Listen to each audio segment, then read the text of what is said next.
Thanks so much, Caitlin. And dozens of volunteers spent their morning at Eastern Cemetery today laying Christmas wreaths on the graves of veterans. This tradition is part of the Wreaths Across America initiative. It started at Arlington National Cemetery and has spread across the country. 11 at 11's Dennis Ting joins us now.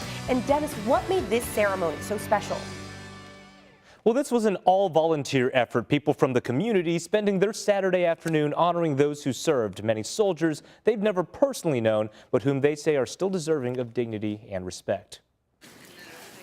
Brushing away dirt with her hands, this isn't just any Saturday for Lynn Savage, but one that brings back somber memories. I had a son that was killed in Iraq 11 years ago today. Her son buried in a veterans cemetery back in New Hampshire. But while she can't be with him today, she and many others are doing their part at Eastern Cemetery. It is so important to make sure their service is never forgotten.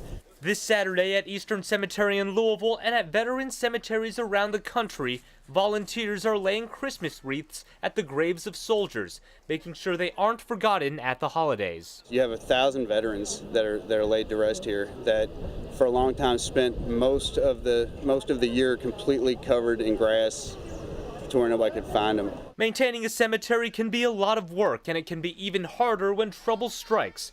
Earlier this year, Friends of Eastern Cemetery, a nonprofit that works on keeping the cemetery in shape, was hit by crime. Our equipment was all stolen about a month ago, and we weren't quite finished with getting the grass cut. But thanks to local businesses and volunteers, the cemetery was fixed up in time for the holidays. Saturday, the volunteers were back, adding some holiday cheer while remembering those who fought for freedom. They didn't die in vain. If you can keep remembering and honoring them every day, what better way to do it?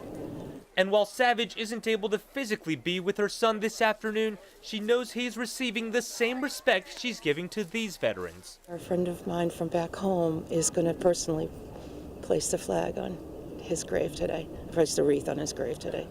A green piece of decor to thank those who defended the red, white, and blue.